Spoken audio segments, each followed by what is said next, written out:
Yeah, in the Big 12, every win's important, and when you get to the end of the season, nobody really tries to go back and dissect every one of them. But this was obviously a great crowd, a great environment, great opportunity to keep getting better and give Oklahoma State credit. I thought their ball pressure and just their physicality bothered us. And for the most part, our defense was good. I mean, we had some possessions where we made it difficult to force 22 turnovers in the second half. Don't give up a made three, but man, we just didn't play. We didn't play well. And a lot of it had to do with Oklahoma State and their activity level and the way they turn people over. And you're up 51-33 with some pretty good amount of the game left on the clock.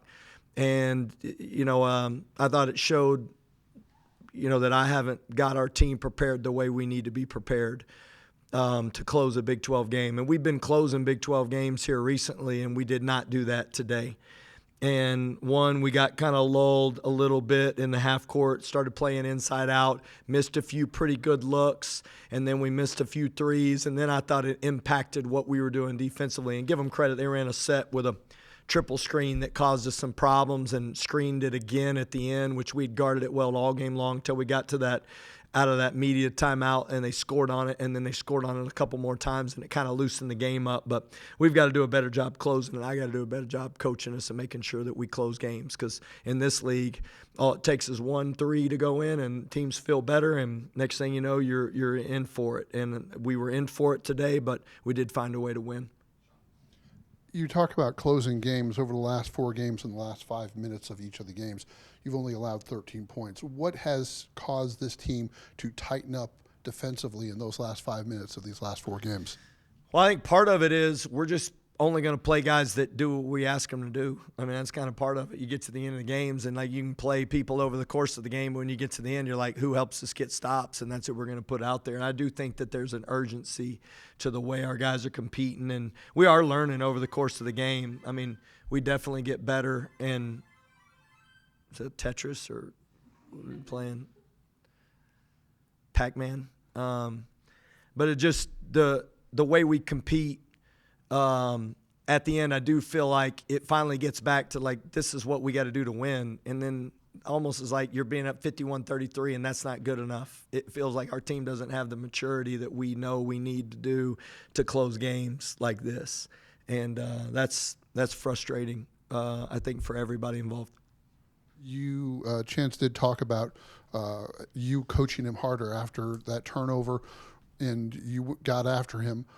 What's it like when you have a player that can take that coaching and then turn it around to showing performance?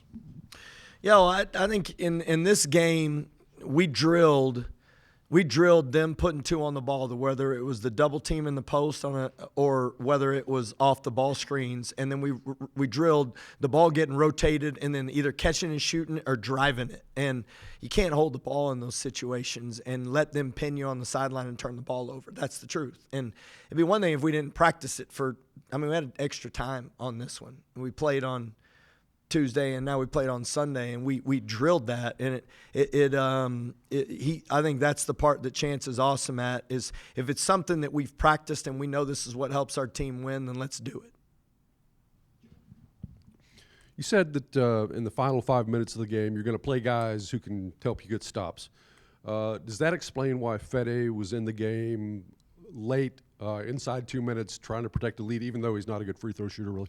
Yeah, and that was my fault on the inbounds play. I should have subbed him out. But the play we had drawn up was not to have him inbound. We had 3 other options into that, and he was the final option, and I shouldn't have had him in there. That was my fault, 1.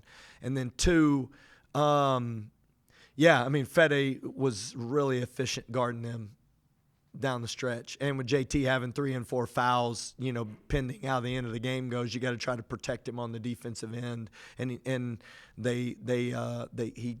fouled, at the end of the game, got him to 3 and got him to 4. So just felt like we were trying to make sure we kept a team out there. And y'all know Fede, he's been tremendous. He's in that block shot at the end was unbelievable. I mean, we just didn't sprint back and show urgency. And there's a lot of disappointing. I mean, it's always great to win, but there's disappointing parts of this one that we've got to grow and improve because of. But yeah, I felt like Fede gave us a great chance defensively, and he always does because of his activity, length, and intent. Oklahoma State obviously played very hard for the full 40 minutes. Do you feel that your effort overall matched theirs? No, that's what I was saying. Like, it felt like when we got up 51-33 and then we had those possessions where we missed some shots, and Darian Williams going out of the game probably didn't help matters, like a little bit of a stall there. And, he's been a leader for our team, and it looked like we were just trying to get the game over with, not trying to win every possession. And that shows that we've got a lot of growth to have. But to wrap that up, I did think that last 3 minutes was better. I thought the last 3 minutes we showed the urgency that it takes just from that 11-minute mark to about the 3-minute mark. We lost our way. We saw in a couple instances, but where Chance would get under the basket and get a rebound and make a basket. How important is it for you to have those guards in games like this where they can go under the basket, get that rebound, and make a shot?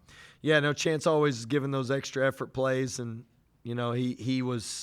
he had 2 of them tonight, and those were big plays in the game, and he always puts himself in the right position, and that's why he's one of our leaders. That's why he was our leading scorer today, is because he made those extra effort plays. And obviously we got off to such a great start shooting the basketball with those guys.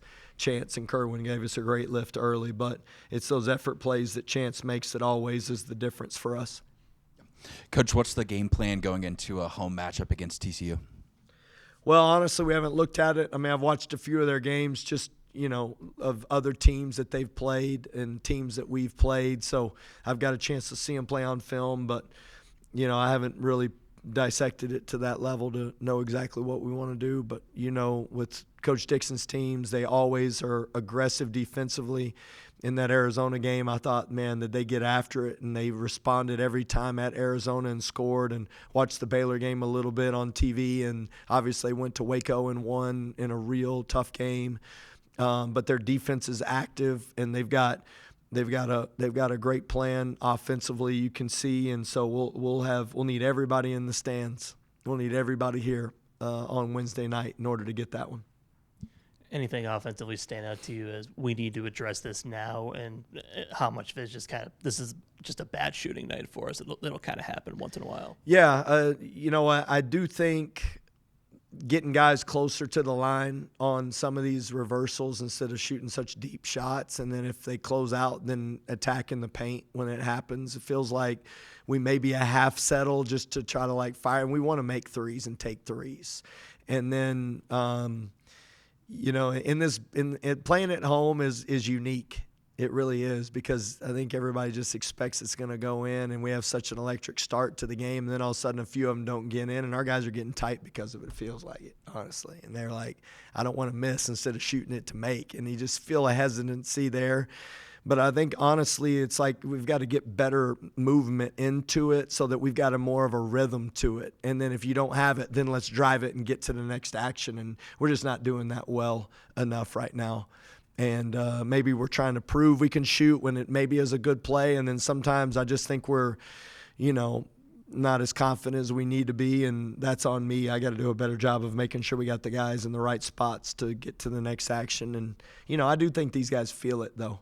I think they feel it differently when they miss, and we've got to respond better when it doesn't go in for us. How much have you been able to talk to Darian since he went out, and where is he at frustration-wise? Yeah, well, the truth is he didn't come back in. So, we held him, 1, and 2, he was walking on it. It wasn't like in a boot or anything. So, that's positive. And he didn't seem down. He obviously wasn't happy about it, but he didn't seem like he was distraught. I think it was a matter of fact, I felt this one. And so enough that we felt like it wasn't good for him to go back in there. So we'll see. He's been responding, though, well. I thought he was basically 100% going into this one because it was the other ankle, and this one's a little bit new. So I think he's got like a little bit of a time frame where he's trying to figure it out himself. And, we'll see. He's responded well, though, and really done well in treatment. So I would anticipate him being able to go. How much differently do you approach this week, knowing you've got this one today and then the one on Wednesday, and then you finish with Houston on Saturday? I guess how much differently do you approach it since it's 3 in 1 week? I guess it's kind of little different. Yeah, well, we did get good rest. I thought we had our best practice. I mean, the BYU practice before that game in between the Utah game was an awesome practice since we've been back from Christmas break. And then I thought our practice on Friday was awesome. It was probably the best one we've had. I mean, super competitive, and guys were dialed in.